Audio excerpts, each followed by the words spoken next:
ഞാൻ ഒരിക്കലും കേരളത്തിലെ കോൺഗ്രസ് പാർട്ടിയോ UDF ഒരു പ്രതിസന്ധിയിലാണെന്ന് വിശ്വസിക്കുന്നില്ല. ഞാൻ തികഞ്ഞ ആത്മവിശ്വാസത്തിലാണ്.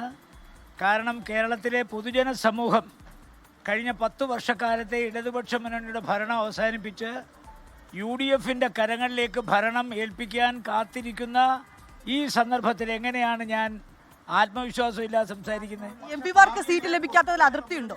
എംപിമാർക്ക് സീറ്റ് ലഭിക്കാത്തതിൽ അതൃപ്തിയുണ്ടോ? ഞാനിപ്പോൾ എത്രാമത്തെ പ്രാവശ്യം ഈ ചോദ്യത്തിന് ഉത്തരം പറയുന്നത്? ഞാൻ ഈ ഗോദാവരിയിലാണ് ഞാൻ താമസിക്കുന്നത്. സുധാകരനും അടൂർ പ്രകാശും ഇവിടെയാണ് താമസിക്കുന്നത്. അതുകൊണ്ട് നിങ്ങൾ ഈ സുധാകരനെ കാണാൻ വരുമ്പോൾ അദ്ദേഹത്തിനോട് ചോദിക്കേണ്ട ചോദ്യങ്ങൾ എന്നോട് ചോദിക്കരുത്. കാരണം സുധാകരൻ ഇവിടുത്തെ ഈ ഗോദാവരി ഫ്ലാറ്റിലുണ്ട്. ഞാൻ നിങ്ങളിൽ നിന്ന് ഒന്നും ഒളിക്കാനില്ലാത്ത ഒരാളായിട്ടാണ് ഞാൻ. രാജ്മോഹൻ ഉണ്ണിത്താൻ MP മാത്രമാണ് മത്സരിക്കുന്നില്ല എന്ന് ഇത്തവണ പരസ്യമായി പറഞ്ഞത്. പല എംപിമാരും മത്സരമോഹവുമായി നടക്കുകയാണ്. അല്പസമയം മുമ്പ് ഒരു തോൽക്കാൻ സാധ്യതയുള്ള സീറ്റ് കോഴിക്കോട്ടെ സ്ഥിരമായി തോറ്റുകൊണ്ടിരിക്കുന്ന സീറ്റിൽ പോലും മത്സരിച്ച് ജയിക്കാൻ കെൽപ്പുണ്ട് എന്ന് MK രാഘവൻ പറയാതെ പറയുകയും ചെയ്തു.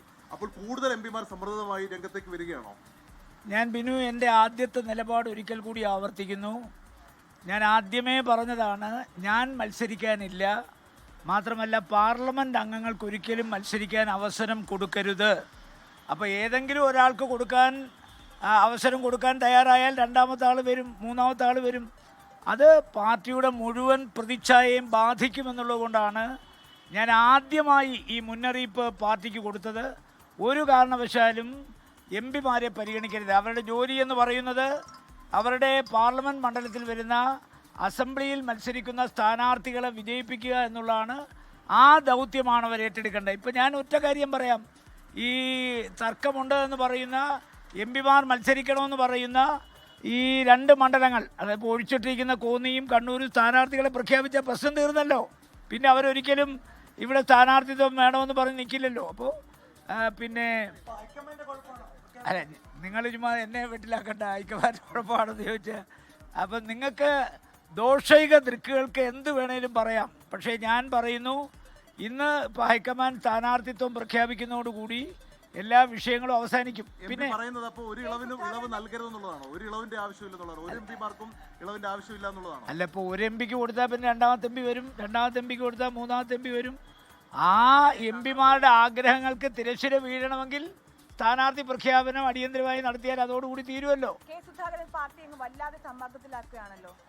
ഞാൻ പറഞ്ഞു, സുധാകരൻ ഈ ഗോദാവരി ഫ്ലാറ്റിലാണ് താമസിക്കുന്നത്. അദ്ദേഹത്തോട് ചോദിക്കേണ്ട ചോദ്യങ്ങൾക്ക് ഉത്തരവ് എൻ്റെ ഭാഗത്തു നിന്ന് ഉണ്ടാവില്ല. ഞാൻ അദ്ദേഹത്തെ പോലൊരു വലിയ മനുഷ്യനെ സ്വാന്തനിപ്പിക്കാൻ പോകേണ്ട ഒരാളല്ല.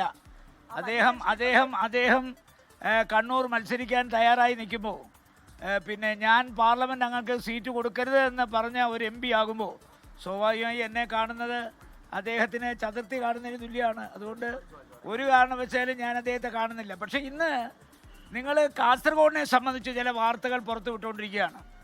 രാജ്മോഹൻ ഉണ്ണിത്താൻ ശുപാർശ ചെയ്ത ചില സ്ഥാനാർത്ഥികളുടെ പേര് വിവരങ്ങൾ ഇന്ന് ഏഷ്യാനെറ്റ് അടക്കമുള്ള ചാനലിൽ വന്നുകൊണ്ടിരിക്കുകയാണ്. അത് അടിസ്ഥാനരഹിതമാണ്. ഞാൻ കാസർഗോഡത്തെ സ്ഥാനാർത്ഥി പട്ടികയിൽ ഇടപെട്ടിട്ടില്ല.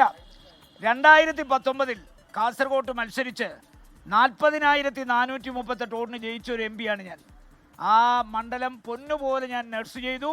ലോകത്തെവിടെയായാലും ഏത് സമയത്തും 24 വാർത്തകളും ഓഗ്മെന്റഡ് റിയാലിറ്റി പാക്കേജുകളും എക്സ്പ്ലെയിനറുകളും വിശദമായി കാണാൻ ഞങ്ങളുടെ YouTube ചാനൽ നിങ്ങൾക്ക് സബ്സ്ക്രൈബ് ചെയ്യാം.